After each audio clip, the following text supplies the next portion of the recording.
Hi everyone, Trina here, and I think this is 1.9 of the Hidden Secrets of the Divine Feminine. And my last video I posted at the top, you can see it says QI, Quantum Intuitive. When I had my little trip this weekend, I was with one of our community, and she was talking about doing, new types of healing work. And I said, I think you're supposed to call it quantum intuitive, because this is what we are going to be bringing to the system. We are going to be active quantum intuitives. And this is how we will heal my puppies. Sorry, they're playing, as you can see. So, quantum intuitives, the QIs. Not AI, QI. And quantum, that's father. And the intuitive, that's mother. So they told me this is a very powerful term. And they said, yay, we like it. So you might be hearing more of this new phrase coming from this community, because I have a feeling that we are the new QI. And the quantum intuitive community, we're going to make some waves. So I just thought I would share that with you guys before we started more of the divine Sophia and her wisdom. And there's so much going on right now and so much energy. As you can see, my puppies are going crazy here. Cody, Zodi, go play outside, please. Oh, really? You're going to talk to me and you're going to complain? Really? Oh, and you too, mister? Come here. Come here, Zodiac. Come here. They're like, it's time for just a little bit of attention. Yes, you too. So, yes, quantum intuitives. It's bringing a lot of energy to the plate. I think just the word brings forth a very special vibration. And that's what I was told. They were like, that's a very powerful, good term for what you guys are supposed to start doing, which is connecting to our intuitive abilities, but like these are multidimensional, so they're quantum. So quantum intuition, quantum intuitives. This is the next level, and the astral work that we're doing together, and all of this stuff. It's just It's going to be powerful, and we're starting to put it together and link up in the astrals and as a community. And with this, I think we're going to be seeing some beautiful things. And it's so amazing, too. Oh, Zodiac. Wayne was talking about Nibiru potentially being the return of Lilith. And for whatever reason, that really is resonating with me, because there's a lot of evidence stating that she might be the original, like our first mother. And then his readings were indicating that Zodiac, that, so sorry, puppies. I mean, but you just gotta love them. So, Cody Blue, come here. Give me Cody.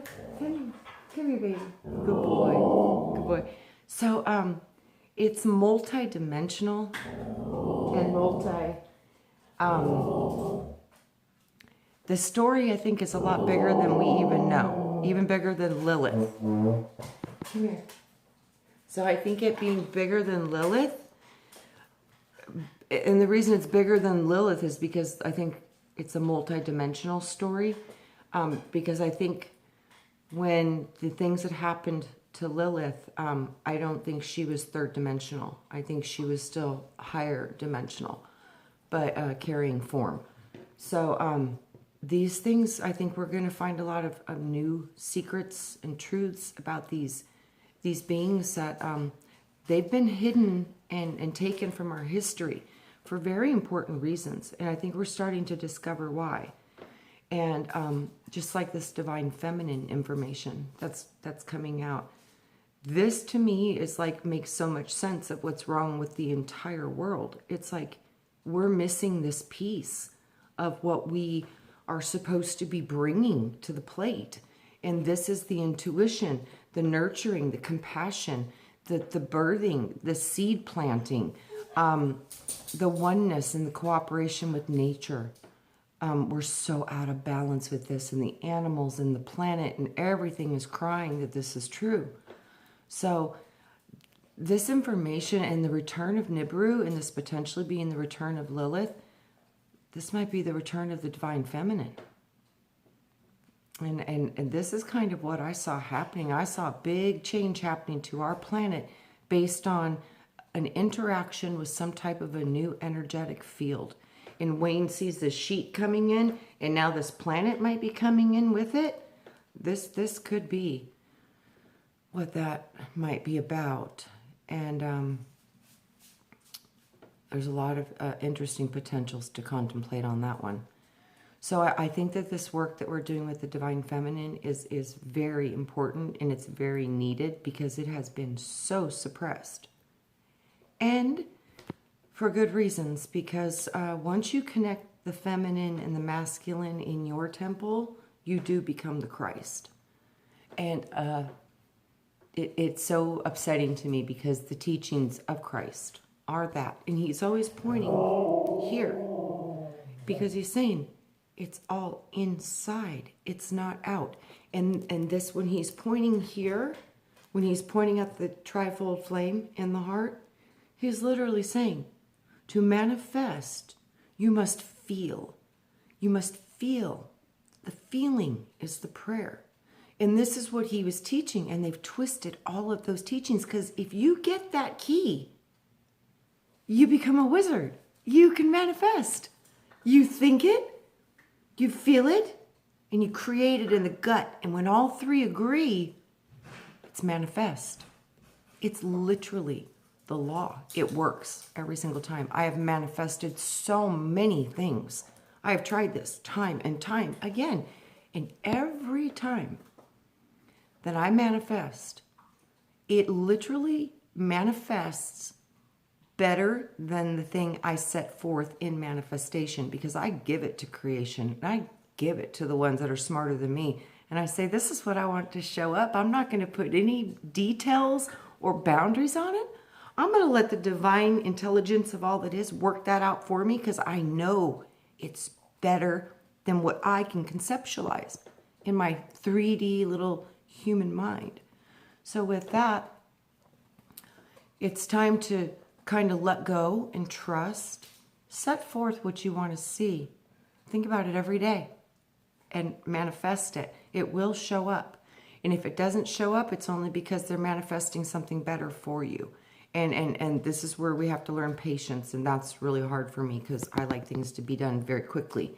So that's always been a challenge for me. And now I've just learned to just sit and wait. It's like you put your order into the chef. Give him time to make the meal. It will come out perfect if you've given good instructions on what you would like to receive and you're in alignment with it. The universe has there's no other way. It's the law. You send out a thought, a word, it's basically a vibration. You send these things out, and where do we feel? Where do we send out our emotion? Energy in motion. Emotion. Energy in motion comes from your heart. So it matters not what you think and speak as much as it matters what you're feeling about it. And that's what I'm saying. If you really don't believe what you're saying, if you really don't agree with what you're trying to manifest, because it won't work. It won't. You have to be in alignment. All three must agree. And I think this is the difference between us and other beings on this planet. We have more brains than they do, because we have a gut complex and a solar plexus complex. I think that they don't. So our connection to I think the connection through the serpent is where we got the solar plexus. I'm pretty sure it's like the pineal gland and the hippocampus and the hypothalamus and the endocrine gland and the pineal glands. All of these glands appear to be part of the serpent system, and they're the chemicals, and they're attached to the brain and the gut. They're one system. So we have three brains. We have our mind, we have the heart, and we have the gut. So this is the true Trinity within thee. So when this Trinity agrees, when all three agree, oh man, you can manifest. And I think that this is what that we have and they don't. And that's why we have compassion, empathy. That's why we can feel what other people feel. I don't think these other beings have that gut complex. They don't have the same intelligence within their stomachs that we do. So this, I think, is the key to the human species. It has something to do with the profound wisdom within our digestive system. Sorry, I have a hair and I don't know where it's coming from and it's tickling my face. So, powerful information with the divine feminine, and it is definitely directly attached to the serpent wisdom. So, and I do think that the introduction to the serpent, I literally think that when we gained the knowing and the aha moment, at first it was overwhelming, but I think that was the only way for us to be able to wake up. So everything is backwards. So sometimes I wonder, was that the gift? Was the wisdom the gift? I don't know. Still contemplating that one very deeply because I just don't know. But these are the questions we're asking, and when the questions come in, you already know the answer. So I'm sure it will be revealed to me very soon. But we're going to be in for some amazing times, I think, in the very near future. So start to trust and start to connect with your gut, because you're going to need it. You're going to need to be able to follow your gut, because if you can't, you may not be able to be where you need to be when you need to be there. Because I do have a feeling in the very near future, everything is going to be about those who can connect and those who can't. And there's going to be a very different path for the ones who can connect versus the one who can't.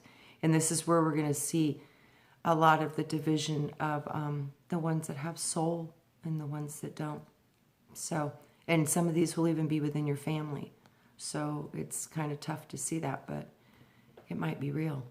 So hang on to the soul, embrace your spirit, which is your inspiration. It's the part that animates, gives you the ideas. The mother catches them. She puts them in her womb, and they manifest through you. So, and this isn't male or female. This is the powers that we have within every human being, because every one of us is dual in nature. So, with that, you are man. You are woman. You are both. So, here we go. More of the divine feminine, and we were going into the rewriting of religious history. And this was why I wanted to really get on this today, right after Wayne, because this is crazy. I saw a question in chat on Wayne's. It was like, how could Lilith or Lucifer, how could Lucifer be good if the Pope is worshiping and they're singing songs to Lucifer? And immediately in my mind, it was like, well, probably because they know the true power of light, because Lucifer literally means phosphorus, light.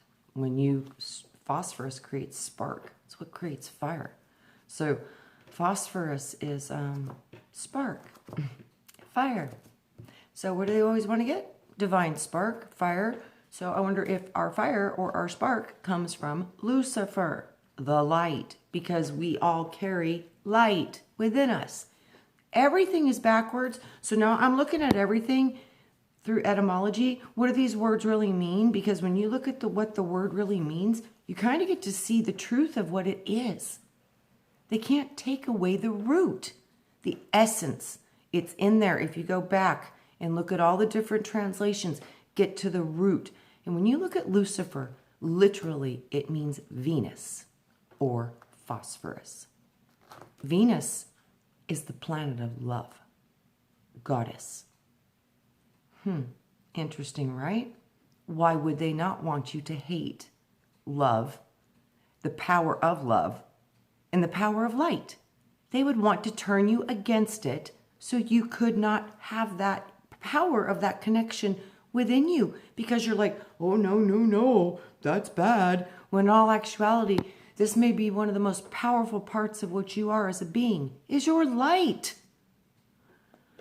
It's such a conundrum, and it's kind of frustrating because it seems like everything is backwards and everything is upside down.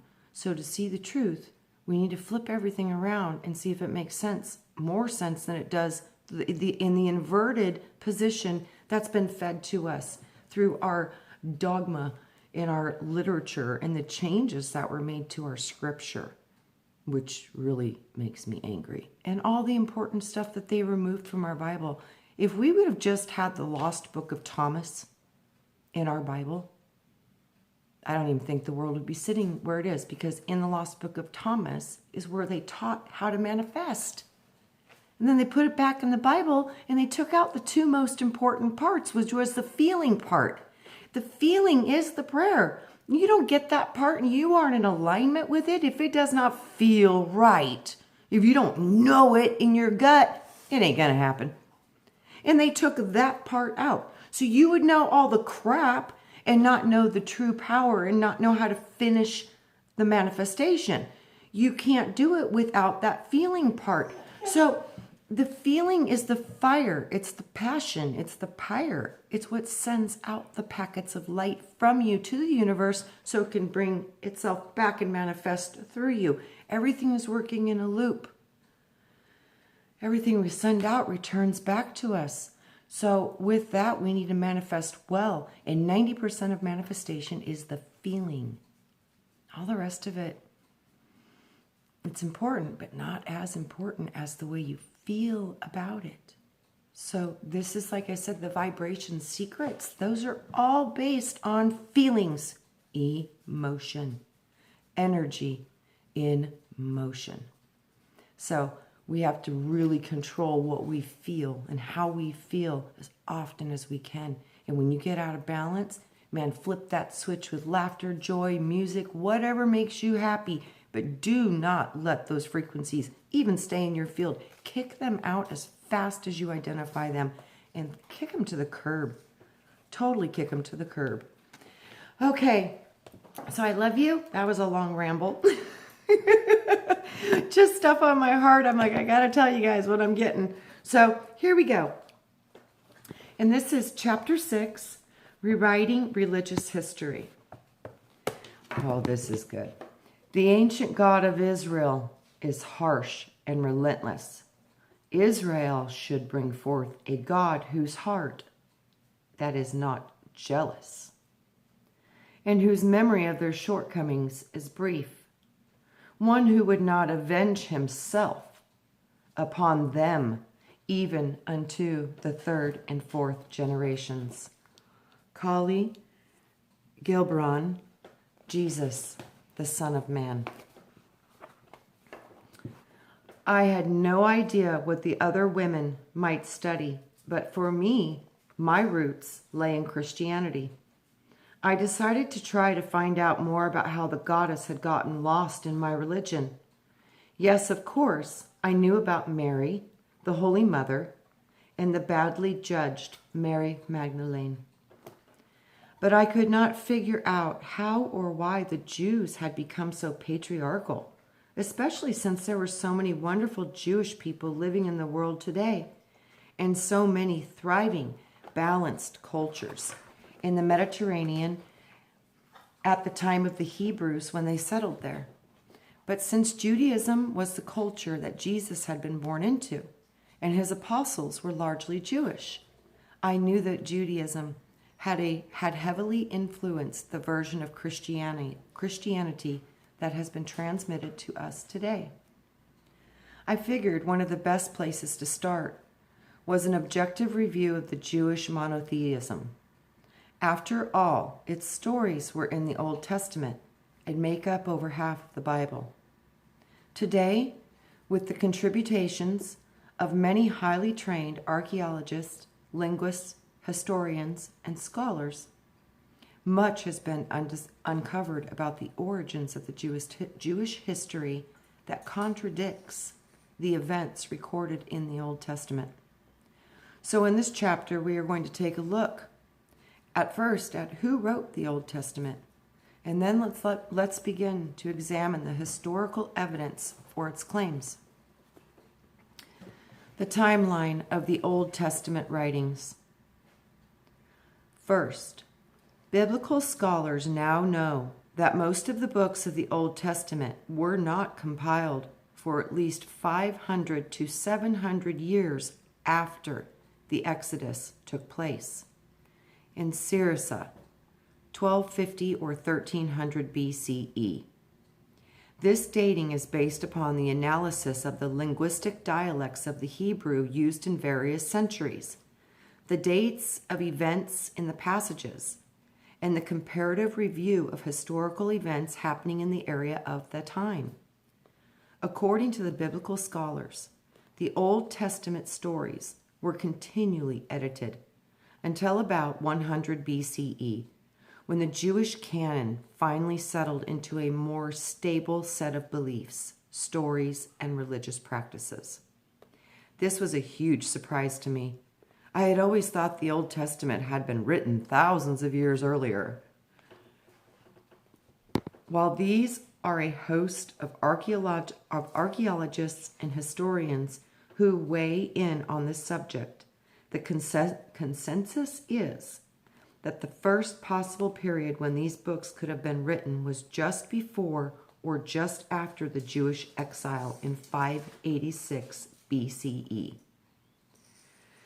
Some historians, such as Morton Smith, place the bulk of the Old Testament writings as late as 500 BCE, while others, such as William Albright, assign very late dates to many of these writings, placing Chronicles as late as 400 BCE, Ecclesiastes in the 200 BCEs, and the writing books such as Proverbs, Isaiah, Ezekiel, Habakkuk, I can never say that word, Song of Songs, Jubilee, and parts of Daniel between 600 and 200 BCE. Traditional history tells us that northern Israel, whose capital was Samaria, it fell to the Assyrians in 722 BCE, while southern Judea, the location of King Solomon's temple, fell to the Babylonians in 586 BCE. This means that most of the Old Testament books were created somewhere between 750 and 200 BCE. So clearly the accounts of Genesis, Exodus, and the Jewish settlements in the land of Canaan would have been written some 500 to 900 years after the actual events they chronicle took place. Like so many other people across the world, I had always assumed that the first 5 books of the Bible were written by Moses at the time of the Exodus. After all, they are called the 5 books of Moses, implying that they were written by Moses himself during his 40 years of wandering in the desert. But this is not true. These first 5 books of the Old Testament, Genesis, Exodus, Leviticus, Numbers, and Deuteronomy, were written in various stages and political climates over a period of about 700 years after the events they relate. Together, these 5 books are called the Pentateuch. I can never say that word either. They also compose the Jewish Torah, covering key events like the creation of Adam and Eve, the story of the Great Flood, the genealogy of Abraham, Joseph in Egypt, and of course, the famous Exodus from Egypt. But as the majority of biblical scholars now acknowledge, the Pentateuch was not written by Moses at all, and it is now believed to have been created at least 4 to 5 centuries after Moses lived. The Hebrew scholar and the biblical historian Richard Friedman gives us a glimpse into how scholars arrived at their understanding of the dates of the Bible's composition through the linguistic methods.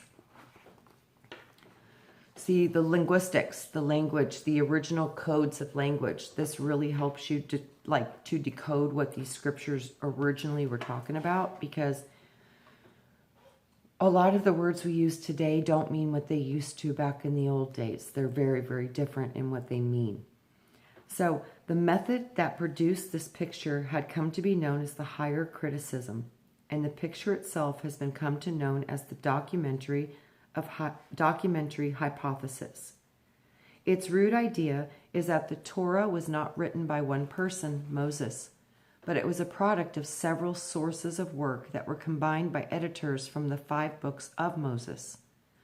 The 4 largest of these source works are known classically by the symbols J, E, D, and P. The works were known as J and E have both been regarded as the earliest, written in the 10th to the 8th century BCE. D comes next in the late 7th century, and P has been regarded as the latest from the 6th century, 6th or 5th. This model is now being taught at universities and seminaries. Many priests, rabbis, and ministers are familiar with it.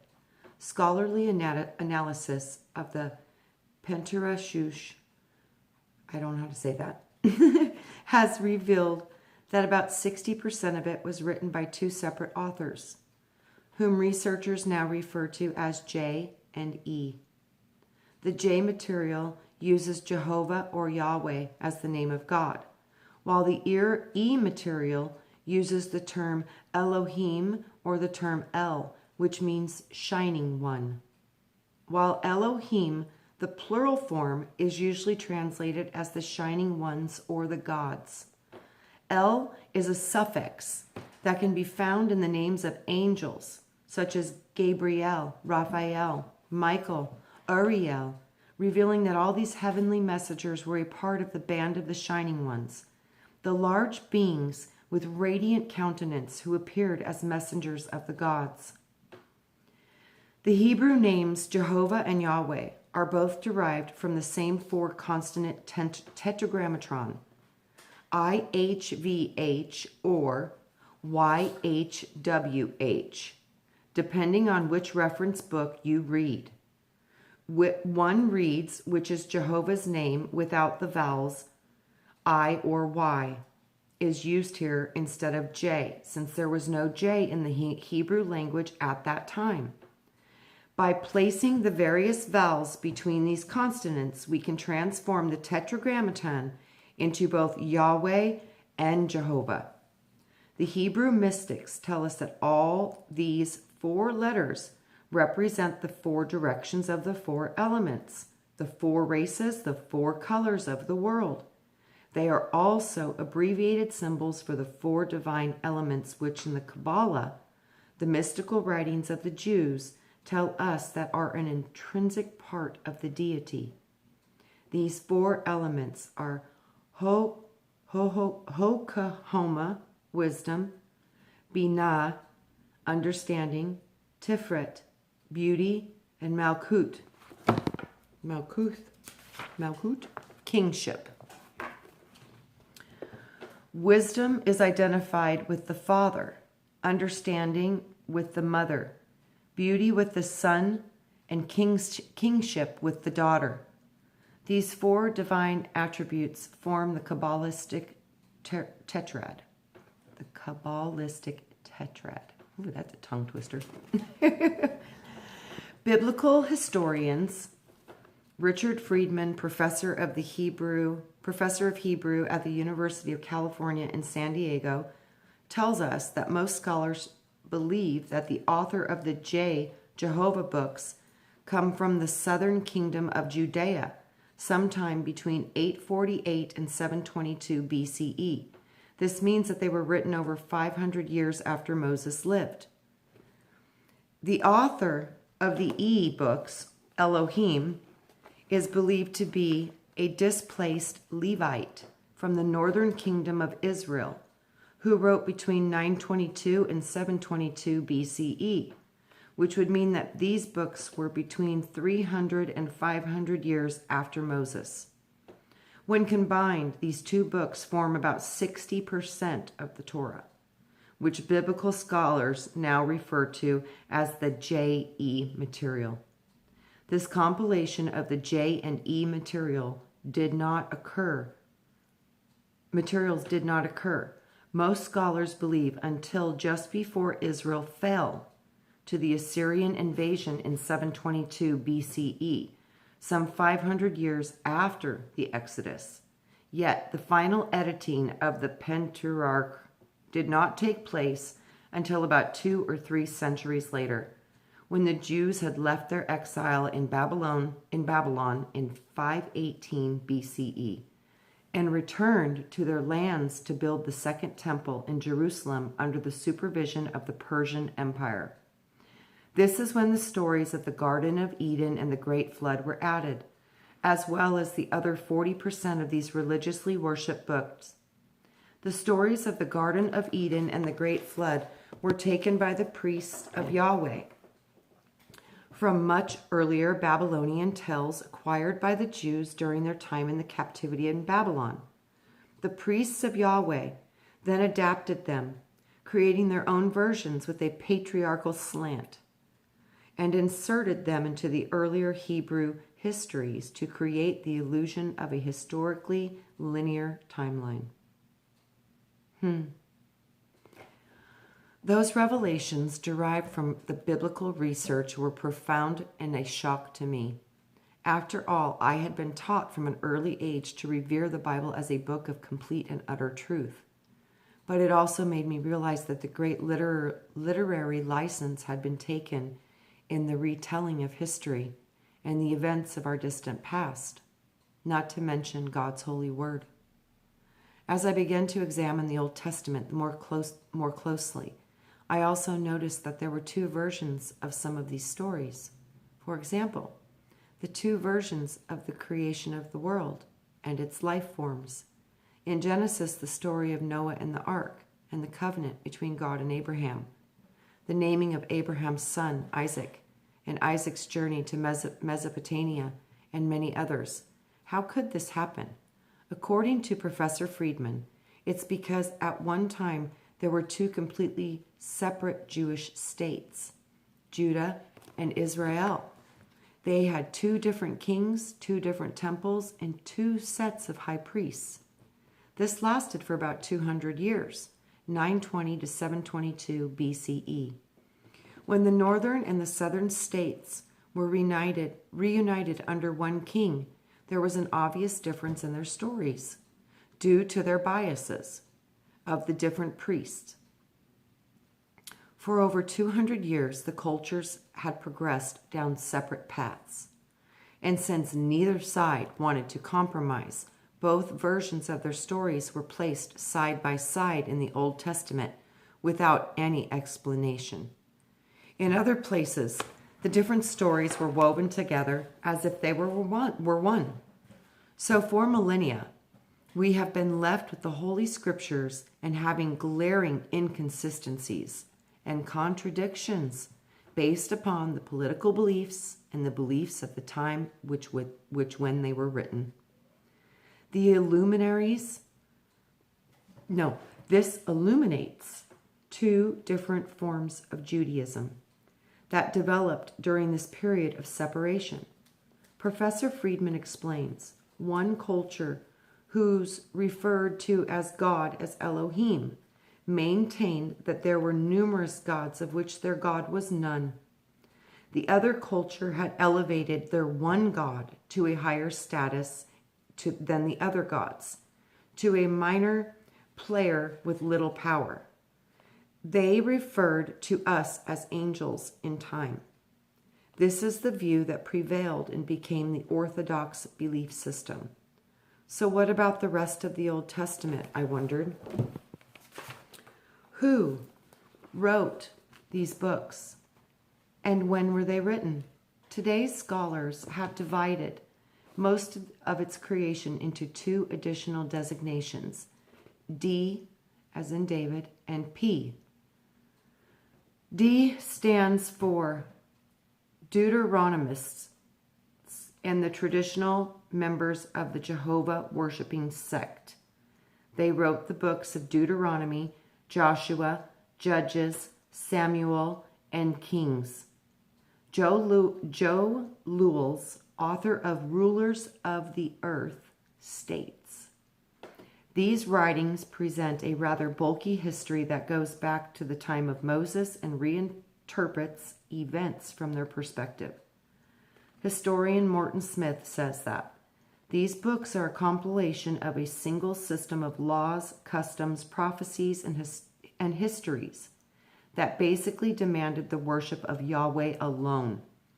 These books banned intermarriage with other tribes. It required the reciting of the Hebrew law. It suppressed the worship of all other divinities except Yahweh, and promoted different customs from those who were followed by the Jews in earlier centuries. Archaeologist William Denver writes that the Deuteronomist writings are largely propaganda, designed to give theological legitimacy to a party of a nationalist, ultra-Orthodox reformer known as the Yahweh Alone Party.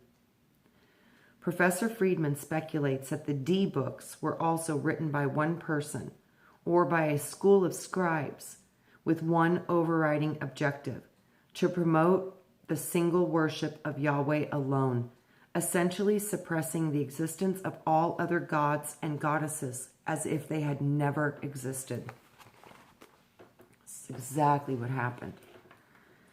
Finally, we arrive at the P. The P section, which was developed after the Jews were released from their exile in Babylon. Much of the material was rewritten from the earlier Babylonian or Assyrian sources to substantiate the theme of God's punishment of humanity and the supremacy of a singular cult of Yahweh. These stories are part of what historians now call the P material for the priestly, because they were added by the priests of Jehova around 500 or 400 BCE. Again, after the Babylonian exile. These writings included the stories of Abraham, Jacob, Exodus, the flood, Adam and Eve, as well as other material previously mentioned. Interestingly enough, these made up or readapted stories compose nearly half of the Pentateuch, including 11 chapters out of the 50 in Genesis, 19 of the 40 chapters in Exodus, 28 out of the 36 in Numbers, and the entire book of Leviticus.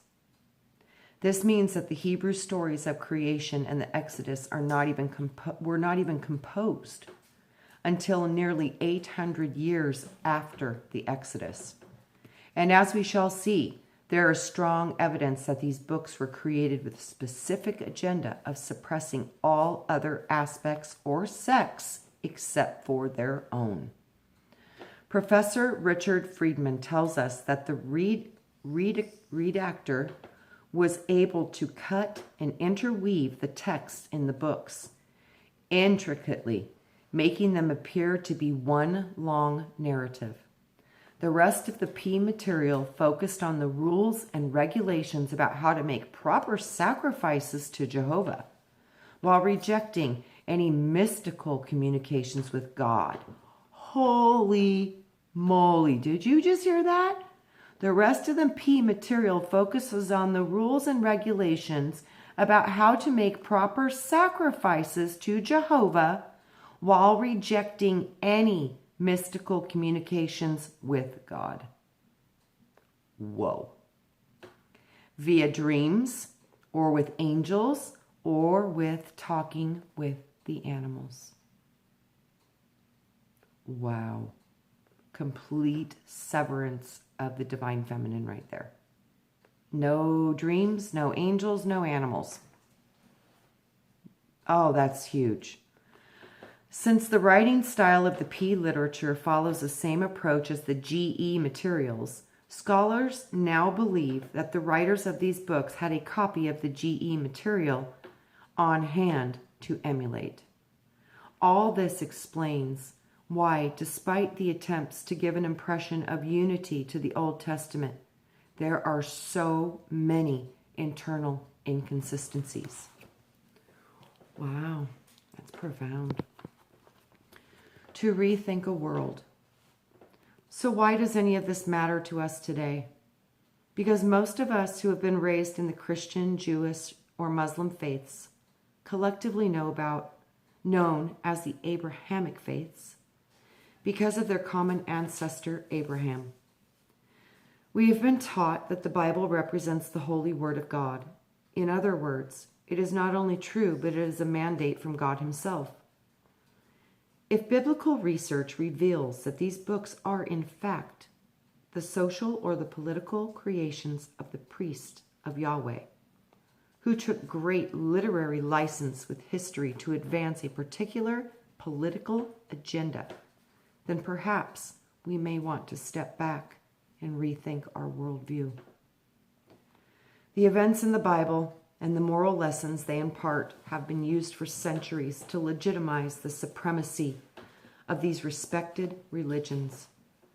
But any objective analysis of these lessons reveals that they teach aggression, intolerance, and the destruction of any other philosophies except their own. All of the behest of Yahweh. Consequently, these judgmental attitudes have been adopted by the Jews, the Muslims, and the Christians, resulting in millions of deaths in holy wars. Without realizing it, most of us have unconsciously accepted the attitudes and the mandates put forth through these dualistic religions. Since for centuries, the Bible has been presented to us as a verifiable fact. However, in recent decades, much of the evidence has emerged that suggests that some of these Old Testament accounts cannot be true. Many of these stories have been highly embellished or were totally manufactured as instruments of social and religious control. The Jewish people themselves being the first victims of this subterfuge. Hold on a second, I gotta take off my jacket because I'm getting warm.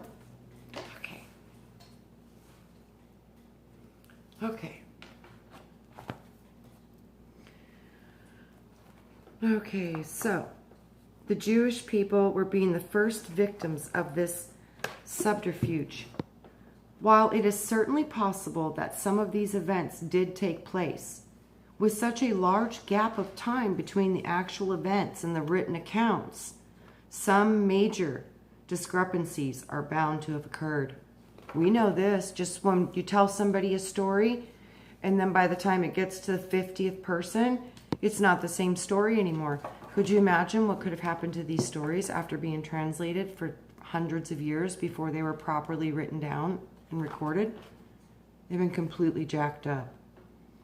Archaeologist William Denver writes in his book, "Who were the early Israelites and where did they come from?" The biblical writers and editors had some genuine sources, but they did not hesitate to manipulate them. They did this not only with exaggerations and embellishments, but also with additions and even outright inventions in order to make their stories serve their own ideological agendas.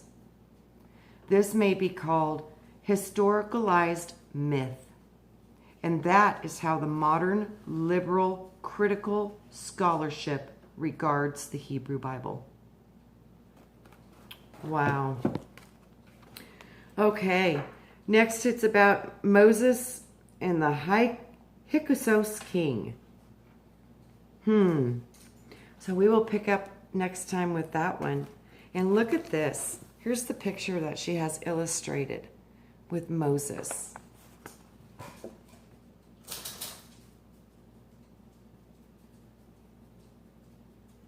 He's got horns. So it says figure 6-1. Moses has long been a venerated figure in history, but it is the story that we have been told about him. Is it the real one? Note the 2 horns on the top of his head, indicating that he is an initiate of the ancient wisdom. This statue by Michelangelo sits in the Vatican. Okay, guys, so we'll pick up on the next one. I hope that helped a lot of you understand some of the history of the changes and how these timelines are truly just really not accurate. We really thought they were for a long time, but now we're finding out that there's a lot to this that we just did not know. So with that, we're starting to discover some really important stuff. Learning about off-world beings and the influences that they have had on us. And I truly do believe every single one of the religions on this planet was based on an alien God. And it has nothing to do with the true God. And especially in this system, they literally initiated the forbiddance of communicating with nature, the animals, your dreams, the angels, or God. That's a pretty serious statement, that these books were teaching us not to connect with God, and not to connect with nature, and not to connect with the power of our dreams. They do not want us to have these powers, because they know that when they do manifest within us, because there are abilities, they're innate, we were born with these abilities. When we start to work them and use them, the thing that's going to happen is that we're going to see the truth with our own eyes. And it doesn't matter what they say in a book, because what you see, that is going to be what matters. None of the other stuff is going to matter, because you can't unpop that popcorn. Once you see these things with your own eyes, you will never, you can't doubt what you see, because you feel it in the way that it is given to you. It's confirmation on a level that nothing else can do for you. So this is where we get these knowings from, is from these insights and these downloads. So read the Bible and see what feels right, see what feels wrong. Go through it. Let your gut be your guide to truth. And start to build that muscle of your gut knowing through discernment. Start with the Bible. Oh, it's a good one to start with, because it's about 80% crap, 20% diamond. Ah, Jeff was right with that one. Diamonds and dung, because it's true. There are some jewels in it. And there's a power just in holding the word in your hand and reading and processing it. So these books, like they're talking about getting rid of the Bible, and because they're going to validate that most of it's crap, okay? But the thing is, 90% of this was allowed to happen was because they hid and they suppressed all of our religious text. I say stand for the opposite. When they say we're going to try to get rid of these things, say absolutely not. It's time to show us everything that you have, and you let us decide what we do with all of it. And bottom line, all of it needs to be preserved. And maybe it can be categorized into truth and distorted truth, or just different views of opinion and perspective. The same event can happen to two people, and two people will see it from completely different ways. And that depends on what side were you on and how did it affect you. It's that simple. This is the plane of duality, polarity. So with this, we're going to start digging into these truths, and we're going to start seeing the truth for ourselves. I got to see the one that they called Jesus, the crucifixion. And I don't think that he died on the cross. But I did get to see this with my own eyes, and it was horrible. And I think he was drugged. It was horrible. But anyways, like I said, see these things for yourself. Ask to be shown the truth. Because if you see it for yourself, that's all you need to know. Doesn't matter what anybody else tells you. Doesn't matter what anybody else says. You know what you know. And if that knowing, I mean, literally, you got to understand too, just because you see something, don't think that you know it all, because you don't. Because many people saw the same thing I did, and it affected them in a completely different way. And their truth is just as valid as mine. So we need to understand that too. Every point of observation holds a different perspective. And those are all the eyes of God. And without all those eyes, you could never have the full picture. So that's what we're doing, guys.